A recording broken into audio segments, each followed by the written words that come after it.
Viewer discretion is advised.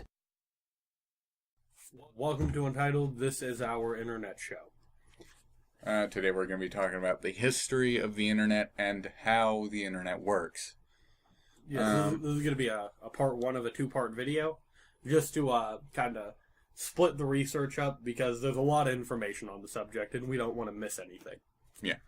This is a nice little segue from the net neutrality Battle for the Net episode we did. Which is, you could still vote against that. Yeah, And the ballot's still open. You should really do it. I'm pretty sure the FCC closed their comments, but you do it. Vote against it. Yeah. No one wants that. It's just a terrible idea. Alright. Well, anyway, in order for you to understand what the internet is and the history of it, you need to first know how it works. Billy? Okay, so first, there's two bases for the internet. One is the net in general, and two is the pathways that the information on the internet travels through. So one is basically the network, the general network that all the computers are connected to each other with. That requires, it's not just one big computer like they depict it in many different shows. I'm just stating South Park. Yeah, it's not a giant modem like in that. It's not a giant single computer. The internet is literally every computer on the earth feeding every other computer on the earth information at the same time. So when your computer is connected to the internet, your computer is connected to, let's say, 50,000 other computers with the information that your computer is searching for, which you just searched up on Google. So you're on Google servers, while Google servers are connected to millions of other computers with all the results that you require. Yeah. That's basically the network. Now, the information traveling through it is on basically a structure, not physical structure, but a digital structure that makes it so that it can pass through the network fast, basically. It's a relay system, technically. Basically. Yeah. It'll take your IP address, and it sends information to your IP address, Yeah, and the different websites that you have, they all have their own IP addresses, and the IP address is what your computer uses to talk to the website that you're on, and what the website that you're on uses to talk to your computer. So it can find it in this gigantic sea, this ocean of computers. Yeah, if you use Windows 7, let's say, you can go to the command prompt and just type in ipconfig. And what you want to look for if you're trying to start up like any type of gaming server is the IPv4 address, which is usually what you use to connect to other video games, depending on the type. Now, I don't know about iOS, mainly because I don't like Apple. Well, let's get started with the history. Now, in 1957, computers worked a lot differently than they do now. They focused on one task at a time. This was called batch processing.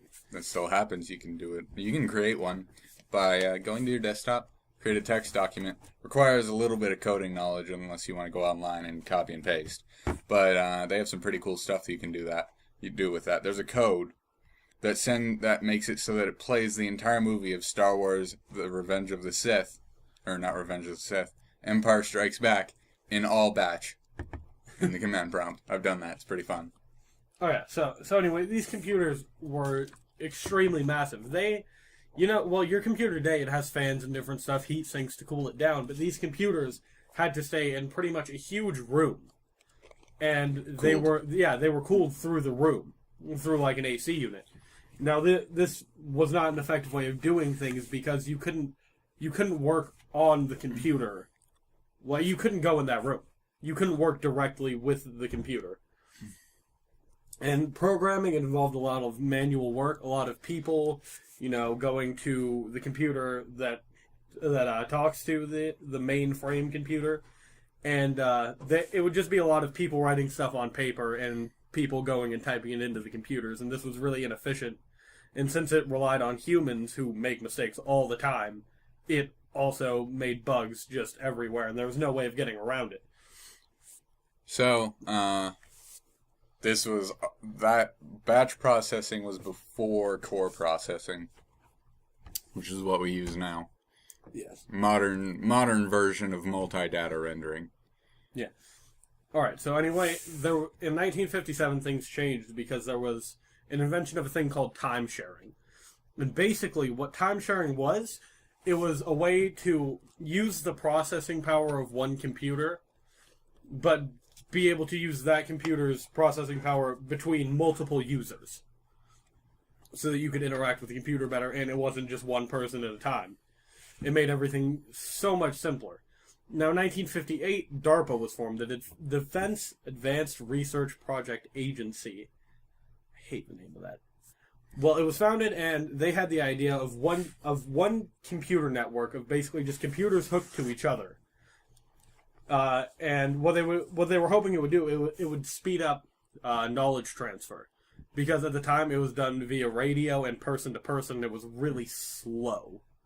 So they wanted to be able to access, a certain part of knowledge, but all over the U.S. just in case, another war started, or there were any sort of attacks. It was basically formed with military purpose in mind.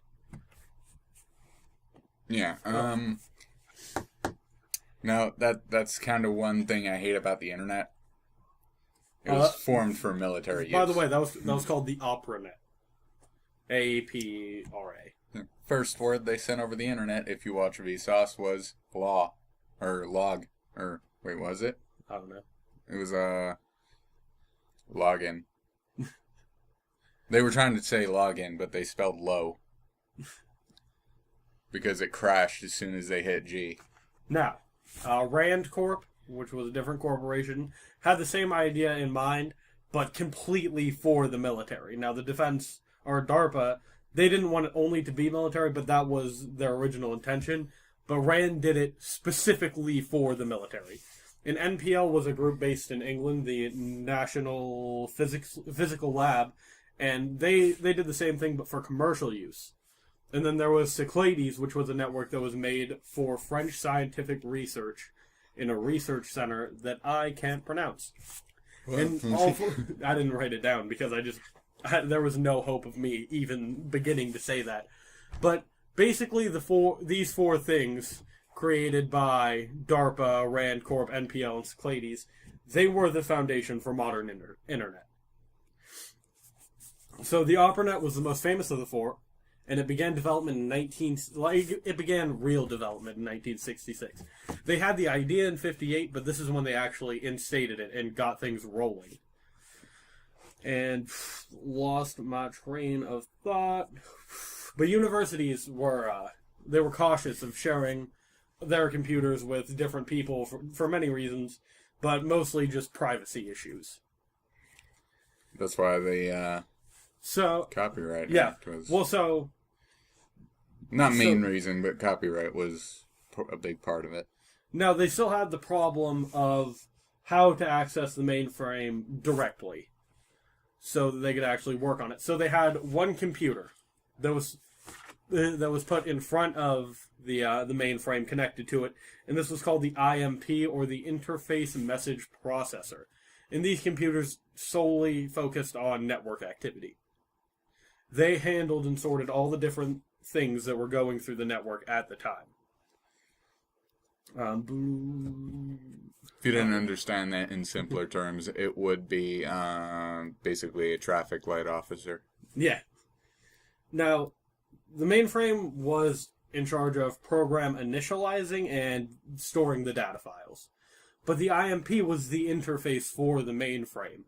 It was like pretty much Google's webpage. To access Google's webpage, sole purpose is pretty much to access their computers. Basically, search engine. Yeah.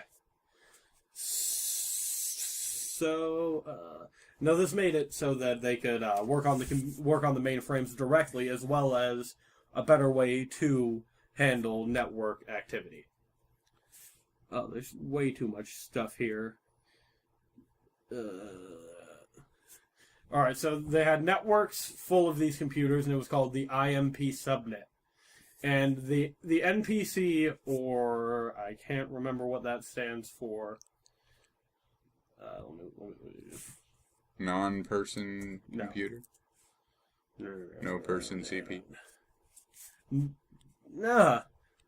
It standed for something I can't remember at the time. I'll put it in the description. I'm sorry, kind of just doing a lot of things. But this was a very inefficient way of handling things, and it was later replaced by the TCP, which is the Transmission Control Processor, I believe, or Transmission Control Panel. Hang on. God damn it. So many problems. Transmission Control Protocol. Jesus fucking Christ. I cannot think. But, so now they still have the problem of these TCPs being jammed up with different files. Not in a physical sense, but in a digital sense. Just too much information stopped the information from flowing. So they dealt with file transfer through a method, and they still do today, called packet switching. And basically what they would do is they would cut the packet, or they would cut the file into parts and send them one part at a time. And this just made it so much more efficient and a lot faster for it to move. It also makes it so that the computer can understand it a whole lot quicker. Yeah. With the certain types of processors we have now, they are designed to be able to put together basically those packets that you receive from, let's say, someone's computer on the other side of the world that you're downloading something from. Yeah. But here's the question. When you download something, how does it get from their computer to yours? It basically splits that package up into a bunch of different IPs. And it basically reroutes them into a main server, which is the server you're downloading from. And it takes that, and then it sends it straight to your IP. No, it doesn't. It sends it. The way it works is it sends it not straight to your IP. It sends it to your internet service provider. Yeah, and they send it to your IP.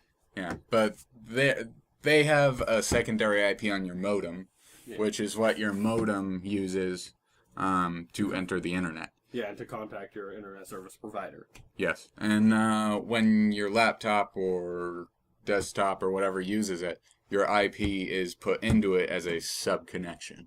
Yeah. So the IP feeds internet info to your laptop or desktop. Your desktop sends its information up through the modem's IP, and that's basically your connection. Yeah. So we hope you enjoyed this video. On Friday, we will be uploading the part 2 with the rest of the information, moving from 1966 up until present-day internet. So like and subscribe if you want to, and we'll see you next time.